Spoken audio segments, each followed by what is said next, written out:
10 life-changing lessons from the Buddha for modern living.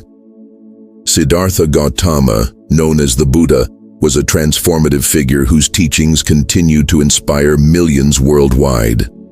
Born around 563 BCE in Lumbini, in what is now Nepal, he grew up in a privileged aristocratic family in the Shakya clan. Ancient India during his time was a land of diverse kingdoms, vibrant trade, and competing spiritual philosophies, from Vedic rituals to ascetic movements. Siddhartha's early life was sheltered, surrounded by luxury in the palace of Kapilavastu. But at 29, he ventured beyond its walls and encountered the harsh realities of poverty, illness, and death. These experiences shook him deeply, prompting him to abandon his comfortable life to seek answers to human suffering. For 6 years, he pursued intense spiritual practices, including extreme fasting and yogic disciplines, but found them unfulfilling. Sitting beneath a Bodhi tree in Bodh Gaya, he entered deep meditation and, on a full moon in May, achieved enlightenment, becoming the Buddha, or awakened one. For the next 45 years, he traveled across northeastern India, sharing his insights, known as the Dharma, with people from all walks of life: merchants, kings, farmers, and outcasts. His teachings formed the foundation of Buddhism, a philosophy centered on understanding suffering, or dukkha, and achieving liberation through nirvana, a state of freedom from desire and rebirth. Today, Buddhism spans the globe, influencing cultures from Asia to the West, offering timeless wisdom for navigating life's challenges. In this video, we'll explore 10 profound life lessons from the Buddha, enriched with practical advice and insights to help you live more mindfully and purposefully. The first lesson is to practice the middle way. The Buddha discovered this principle after experiencing both opulence and extreme deprivation. As a prince, he had every material comfort: fine clothes, lavish feasts, and a life of ease. Yet when he saw suffering outside the palace, he realized that wealth couldn't shield him from life's pain. He then embraced asceticism, starving himself until he was frail, believing that denying physical needs would free him from desire. But this extreme left him weak and unfulfilled, teaching him that neither indulgence nor deprivation leads to peace. The middle way is about finding balance, a life that avoids the excesses of chasing fleeting pleasures, like the latest gadgets or social status, and the harshness of denying basic needs. In today's world, we see imbalances everywhere: overworking to afford luxuries, or adopting extreme diets that harm health. Psychologically, overindulgence can lead to anxiety and dissatisfaction, while extreme deprivation can cause physical and mental strain. To practice the middle way, start by assessing your daily habits. Do you overwork to afford things you don't need? Or do you skip meals or rest to purify yourself? Aim for just enough, eat nourishing food without excess, work diligently but rest adequately, and enjoy pleasures without attachment. Try mindfulness exercises, like pausing before buying something to ask, "Do I need this?" This approach fosters a sustainable lifestyle that honors both body and mind, aligning with the Buddha's insight that desire is the root of suffering as outlined in his Four Noble Truths.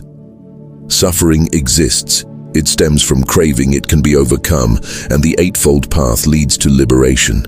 Next, let's explore adopting the right view, which means seeing the world clearly and responding thoughtfully. The Buddha taught that our reactions shape our experiences more than events themselves. Imagine you're rushing to work and stub your toe on a chair. If you yell in frustration, you might snap at a colleague later, spiraling into a bad day. But if you pause, breathe, and move on, you maintain control. This is the essence of right view, understanding that external events are neutral until we assign meaning to them. In modern psychology, this aligns with cognitive behavioral therapy, which shows how thoughts influence emotions and actions. Our brains are wired to react quickly, often with biases like assuming the worst or personalizing setbacks. For example, if a friend cancels plans, you might think they're avoiding you when they're just busy. Right view encourages you to question these assumptions. Ask yourself, is this thought based on facts? Why do I feel this way? By reflecting, you avoid knee-jerk reactions that strain relationships or cloud decisions. Practically try journaling your thoughts daily to spot patterns. If you're upset, write down what happened and why you reacted that way. Over time, you'll see how often emotions distort reality. Meditation also helps, training you to observe thoughts without clinging to them. In the workplace, right view might mean addressing a colleague's mistake calmly, seeking understanding rather than blame. By cultivating clarity, you make wiser choices, fostering peace in yourself and those around you. The third lesson is to create good karma through intentional actions.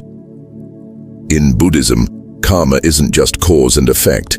It's about actions driven by volition, the conscious choice behind what you do, say, or think. Unlike Western notions of will as separate from emotion, Buddhist volition blends intention, feeling, and reason. A kind act with selfish motives like donating to charity for praise generates less positive karma than one done with genuine compassion. Conversely, harmful actions rooted in anger or ignorance create negative karma, leading to future suffering. The Buddha emphasized that our intentions shape our character and circumstances. For instance, if you consistently help others without expecting reward, you build a habit of generosity that attracts trust and goodwill. But if you gossip or act out of spite, you sow discord that may return as strained relationships. To create good karma, focus on purifying your intentions. Before acting, pause and ask, am I doing this out of kindness or for personal gain? Small acts matter, thanking a cashier sincerely, studying diligently for a test, or apologizing for a mistake. These choices accumulate, shaping your future. Research in positive psychology supports this. Consistent positive behaviors, like gratitude or altruism, enhance well-being and social bonds. Practically, try a daily reflection. At night, review your actions and consider their motives. If you acted unkindly, resolve to do better tomorrow. Over time, aligning your actions with positive intentions builds a life of harmony and purpose, echoing the Buddha's teaching that what we do now ripples into the future. The fourth lesson from the Buddha urges us to live every day as if it were our last.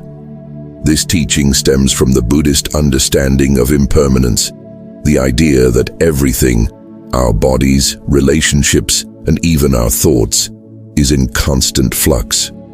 The Buddha saw life as a cycle of birth, death, and rebirth, with the ultimate goal of breaking free from this cycle to reach nirvana, a state of liberation from suffering. He recognized that we often live as if we're guaranteed endless tomorrows, procrastinating on what matters most. We say, I'll start that project tomorrow, or I'll reconnect with my friend next week, assuming time is on our side. But the reality is, life is unpredictable. A sudden illness, an unexpected event, or simply the passage of time can remind us how fragile our existence is. Embracing this truth isn't about fear, it's about motivation to live fully in the present. Studies in psychology, like those on mortality awareness, show that reflecting on death can sharpen focus and inspire meaningful action, from mending relationships to pursuing passions. For the Buddha, living ardently meant doing what's essential today, forgiving someone, expressing gratitude, or tackling a task with full attention. Practically, you can start your day with a simple mindfulness practice. Sit quietly for 5 minutes. Focus on your breath and notice how each inhale and exhale reminds you of life's fleeting nature. This sets a tone of purpose. Throughout the day, prioritize presence. When you're eating, savor each bite without distractions. When you're with family, listen deeply instead of checking your phone. If there's a conflict, resolve it today rather than letting it fester. By living each day with intention, you cultivate peace and fulfillment, knowing you've made the most of the time you have, aligning with the Buddha's call to act with urgency and care. The fifth lesson teaches that great things are built from small, consistent good habits. The Buddha used the metaphor of a water pot, filling drop by drop, to illustrate how steady effort leads to profound results. In Buddhism, this principle applies to both good and harmful actions. Small acts of kindness or discipline accumulate into a life of virtue, while repeated negative behaviors, like lying or laziness, grow into suffering. This idea resonates with modern neuroscience, which shows that habits form through repetition, strengthening neural pathways over time. For example, learning a new skill like playing an instrument requires daily practice, not a single marathon session. The Buddha's emphasis on gradual progress also reflects his teaching of the Noble Eightfold Path, where each step, right speech, right action, and so on, builds toward enlightenment through consistent effort. In daily life, this means starting small to achieve big goals. Want to get healthier? Begin with a 10-minute walk each morning or swap soda for water. Want to improve your focus? Dedicate 5 minutes daily to meditation. Research suggests it takes anywhere from a few weeks to several months to solidify a habit, depending on its complexity and your consistency. Setbacks are normal. Missing a day doesn't undo progress. But the key is to keep going. To make habits stick, create cues.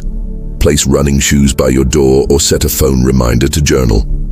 Track your progress, perhaps with a calendar where you mark each day you complete a task, reinforcing your commitment.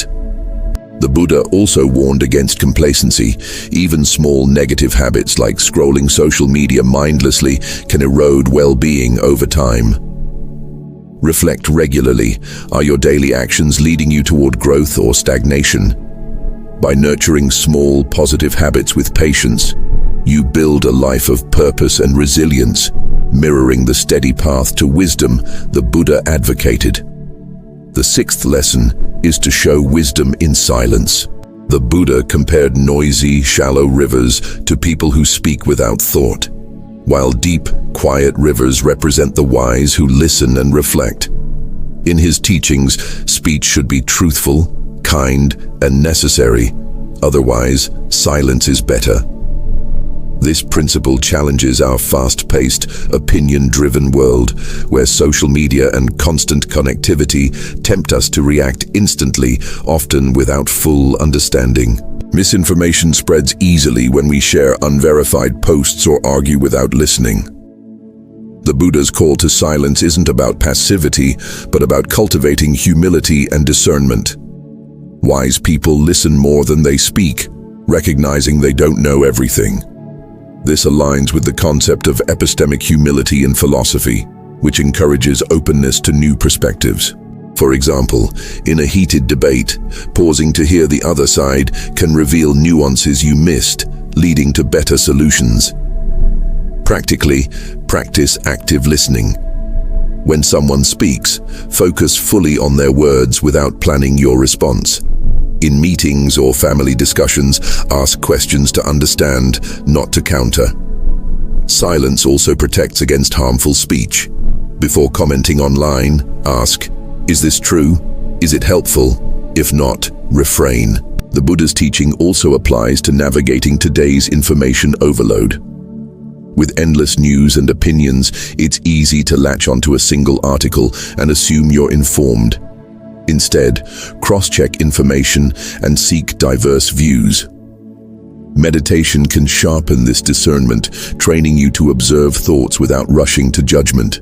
By embracing silence, you foster wisdom, reduce conflict, and create space for meaningful dialogue, embodying the Buddha's insight that true understanding often lies in what's left unsaid. The seventh lesson from the Buddha is to choose compassion in conflict.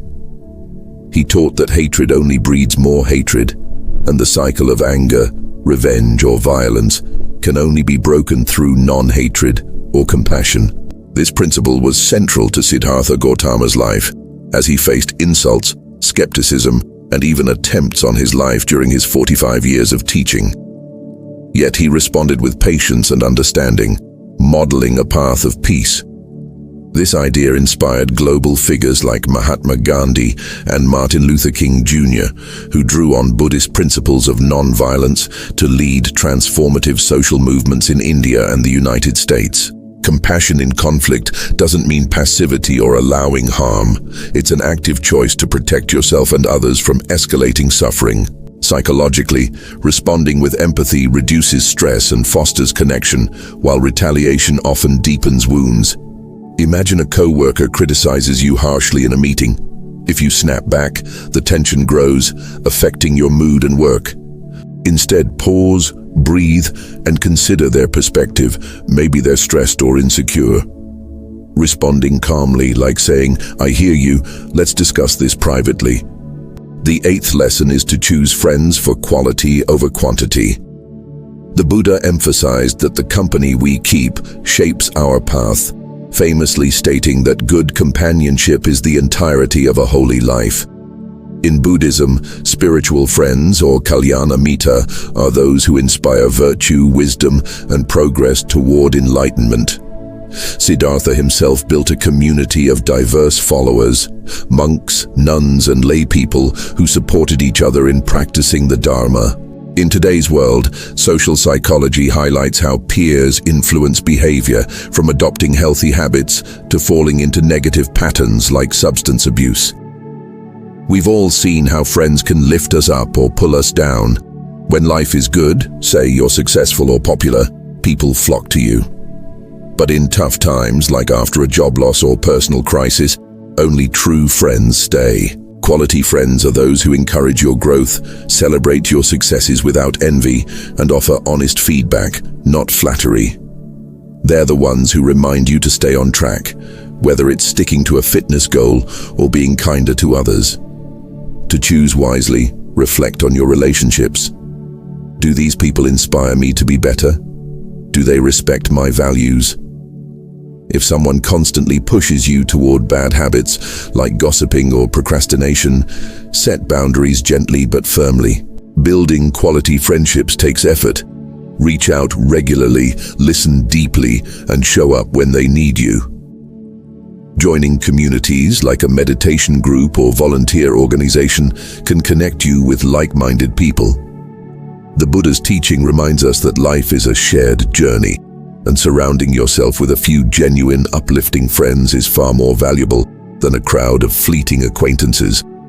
The 9th lesson is to be generous. The Buddha taught that generosity, or dana, is a cornerstone of a meaningful life, likening it to a candle that lights countless others without dimming itself. He believed that sharing happiness, resources, or kindness creates a ripple effect, transforming both giver and receiver. In ancient India, the Buddha and his followers relied on the generosity of lay people for food and shelter, fostering a culture of mutual support. Modern research backs this up. Acts of kindness, like helping a stranger or donating time, boost serotonin and oxytocin, enhancing well-being for both parties. Generosity doesn't always mean giving money.